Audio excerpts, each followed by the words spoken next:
मैं कहना चाहता हूं कि देश को आजाद हुए 74 साल हो गए। 74 साल में लोकसभा में भी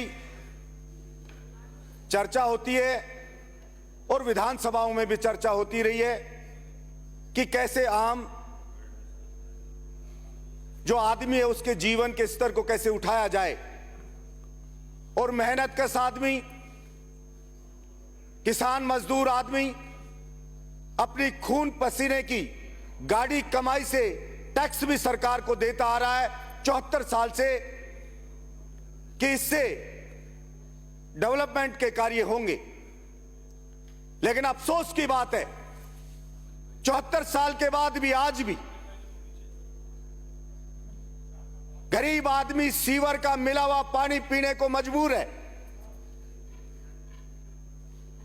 आज भी देश का किसान अपने खेत में पानी के लिए तरस रहा है, बिजली के लिए तरस रहा है, खाद के लिए तरस रहा है। और लोकसभा में हो तो वहां से होती है कि हम भारत माला मनाने जा रहे हैं, मेजें थपथपाई जाती हैं। स्टेट गवर्नमेंट में हो कि ये सड़कें बना रहे हैं, वो सड़कें बना रहे हैं। मैंने पहले भी कहा था अगर देश को उन्नति के पथ पे ले जाना है तो सबसे पहले किसान के खेत तक पानी पहुंचा दो और किसान को बिजली दे दो, हिंदुस्तान वैसे ही आबाद हो जाएगा। लेकिन पता नहीं ये विचार क्यों नहीं आ रहा कि मुंबई तक हाईवे ले जा रहे हैं, ये गुजरात तक जा रहा है। मैं तो कहता हूं सब कुछ छोड़ के एक बार औरों पे बजट सब पे रोक करके और एक बार नहर से अटल बिहारी वाजपेयी जी ने जो सपना देखा कि नदियों को जोड़ें, उन नदियों को जोड़ के और किसी भी तरह से राजस्थान के किसान के खेत तक पानी पहुंचाए सरकार, जिससे कि वो किसान आबाद हो। आज किसान खेत में पानी देना तो दूर की बात, पीने का पानी भी गांव में अध्यक्ष महोदय किसान खरीद करके पी रहा है। ऐसे गांव के गांव वीरान हो गए और उनके बच्चे सरकारी नौकरियों में। मेरे गांव के अंदर सभी गांव के किसानों के बच्चे या तो फौज में भर्ती होते थे या ज्यादा पुलिस में भर्ती होते थे। अब फौज में जाओ तो उनको कह दिया कि सिर्फ 4 साल के लिए जाना है, कोई 2.5 साल मात्र नौकरी करेंगे, उसके बाद अपने घर चले जाओ। पुलिस में जाओ तो वो एक्सरसाइज करके बहादुर बच्चा जाता है तो वहां पे उसको पेपर पकड़ा दिया जाता आईएएस के जैसा कि इसको आप सोल्व करो। वो कैसे सोल्व करे? मैं समझ नहीं पा रहा हूं कि सरकार पुलिस कांस्टेबल भर्ती करना चाहती है या सरकार आईएएस बनाना चाहती है। अरे पुलिस कांस्टेबल बहादुर होना चाहिए, बलिष्ठ होना चाहिए, जो गुंडे से लड़ सके, मवाली से लड़ सके। लेकिन सरकार कहती है कि नहीं, हमें बलिष्ठ चाहिए ही नहीं, हमें तो बिल्कुल चश्मा लगा हुआ पढ़ने वाला हो, जिसको कोई रैकर भी कह दे तो बाथरूम आ जाए, ऐसे को भर्ती कर लेंगे हम। सारा आदमी की अलग अलग अभिरुचि होती है, अलग अलग क्षमता होती है, शारीरिक क्षमता होती है, लेकिन पता नहीं कौन पेपर बनाता है। फिर अगर या तो भर्ती निकलती नहीं है, निकलती है तो उसका पेपर आउट हो जाता है। मैंने पहले भी सूर्य उदय से सूर्यास्त तक इस पेपर लीक के खिलाफ में दौड़ लगाई थी कि ये पेपर लीक रुकना चाहिए। और जब राम कृपाल मीणा इसी सदन में चर्चा हुई थी कि राम कृपाल मीणा जो प्राइवेट कॉलेज चलाता है, उसके कॉलेज में सेंटर था एग्जाम का, वो उस तिजोरी के पास कैसे उसकी ड्यूटी लगी और उसकी ड्यूटी किसने लगाई, तो बताया गया इस सदन में कि कलेक्टर ने ड्यूटी लगाई। तो वो कलेक्टर क्यों नहीं गिरफ्तार हुआ? कलेक्टर के खिलाफ क्यों नहीं कार्रवाई हुई? उसके खिलाफ होनी चाहिए थी। उस बड़ी मछली को किसने बचाया? और भी कोई बड़े आदमी हो, ये छोटे छोटे आदमी पकड़ करके और हम खाना पूर्ति नहीं कर सकते। विश्वास युवाओं का उठता जा रहा है हमारे ऊपर से कि विधानसभा में हमसे पूछते हैं कि आप विधायक बन के क्या किया आपने हमारे लिए, आपने कौन सा कानून बनवा दिया? कि कानून बना दिया। कानून बनाने से नहीं होगा, उसको इफेक्टिवली लागू करना पड़ेगा और ईमानदारी के साथ उस आदमी को पकड़ना पड़ेगा जो वास्तव में, वो कहते ना गांव में हमारे कहावत है, चोर नहीं चोर की मां को मारो, जो जन्नत से ही बंद हो जाए वहां पे, वो काम करना पड़ेगा, तब जाके विश्वास होगा।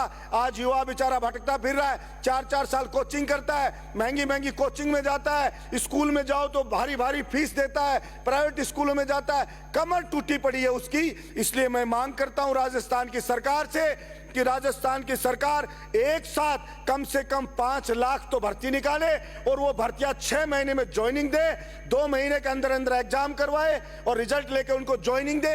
वरना तो केवल घोषणा हो जाती है, चुनाव के टाइम सिर्फ नौकरी मिलती है, चुनाव के बाद 4 साल तक कोई सरकार आए, चाहे दरवाड़ों की आए चाहे दरवाड़ों की आए, कोई नौकरी वोकरी नहीं निकलती है। इसलिए जो किसान मजदूर के बच्चे को नौकरी मिले, ये CHA वाले हैं, ये बेचारे भटक रहे हैं बार बार। ना तो सरकार इनको ये कहती है कि नहीं लेंगे, ना उनको नौकरी लेती है। कभी कोई नेताजी लेके जाता है, कभी कोई के पास जाते हैं, धक्के खाते फिर रहे हैं। इसलिए मेरी सरकार से विनती है, कोरोना के टाइम पे जान पे खेल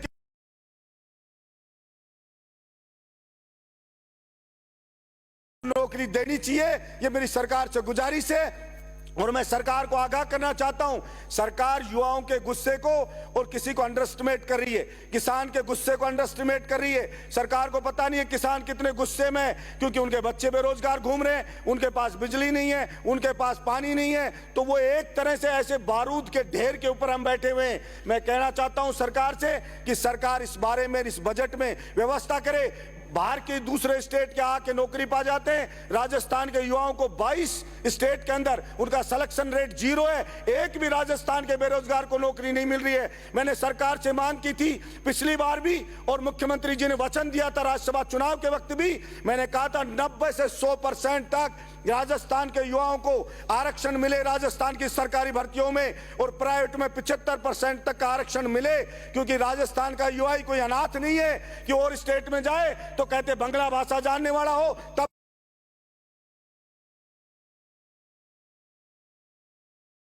हो तो अप्लाई कर सकते हो। आप बिहार में जाओ तो क्या हमारी बिहारी जानने वाला हो, हरियाणा में जाओ तो क्या हमारा लोकल होना चाहिए। तो राजस्थान का युवा को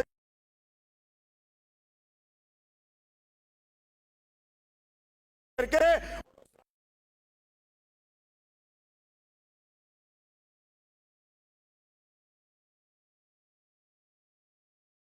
बलजीत यादव फिर दौड़ लगाएगा इन्हीं युवाओं की मांग के लिए, इन्हीं किसानों की मांग के लिए, और सरकार ने गंभीरता से नहीं लिया।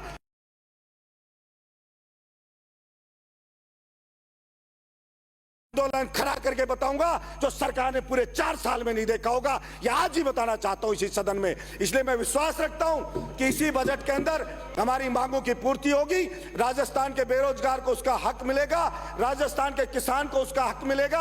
और ये घोषणाएं हो जाती हैं कि साहब पानी आ रहा है, चंबल का आ रहा है, मेरे यहाँ पे भी होगी, लोगों ने माला पहना दी हमारे को, चंबल का पानी लिया है, अभी चंबल का पानी का, वहां पीने का पानी की कोई अता पता नहीं है। तो हर बार पिछली सरकार में घोषणा हुई चंबल का पानी आ रहा है, पिछला MLA माला पहन गया, अब क्या आई, लोगों ने हमें ठाड़ा चोरी पहना दी, और अब पानी वानी कुछ नहीं है। अब चुनाव में जाएंगे तो वो कहेंगे कहां गया आपका पानी, वो चंबल वाला। अरे मैं समझ नहीं सकता, मैं तो किसान का बेटा हूं, फौजी का बेटा हूं। चंबल का पानी बह रहा था, मेरा दिल रो रहा था, इतना बह रहा था, सब भयंकर खतरे के निशान से बह रही है। अरे पैसे नहीं लगते, इच्छा शक्ति की जरूरत होती है, लेकिन सरकार तो कुश्ती लड़ने में लग रही है। कभी तो वो उससे लड़ रहा है, कभी वो उससे डुक मार रहा है, कभी वो उसके डुक मार रहा है, और जो राजी हो रहे, अरे JCP से खोद करके और एक नहर कच्ची ले आते तो पहुंच जाता बहरौर तक पानी वहां पे, उसमें कोई ज्यादा पैसा भी नहीं लगता। लेकिन पता नहीं, कभी कहते हैं सेंट्रल गवर्नमेंट ने रोक दिया, सेंटर वाले कहते तुम नहीं दे रहे हो, और मर रहे हैं किसान। इसलिए मेरी सरकार से गुजारिश है कि हमारे को कमजोर नहीं समझे, हमारी सैन्य शक्ति जवाब देती जा रही है, हमारा कोई व्यक्तिगत स्वार्थ नहीं रहा है जो हम किसी की परवाह करें, हमें कोई पोस्ट पास्ट नहीं चाहिए होती है जो हम परवाह करें। हमें भेजा है जवान, किसान, मजदूर, किसान ने, 36 कौम के लोगों ने, कि हमने मामूली से आदमी को, बलजीत यादव जैसे आदमी को, दोनों पार्टियों को हरा के विधानसभा भेजा है, तो वो अपेक्षा रखती है। और बलजीत यादव की कथनी करनी में फर्क नहीं, मैंने चुनाव के वक्त भी उनको वादा किया था, ईमानदारी से आपकी बात को सदन में रखूंगा, मैंने रखा, आशा रखता हूं ये सदन हमारी भावनाओं की कदर करेगा और निश्चित रूप से इसके ऊपर निर्णय करेगा। मुख्यमंत्री जी इस बजट में घोषणा करेंगे।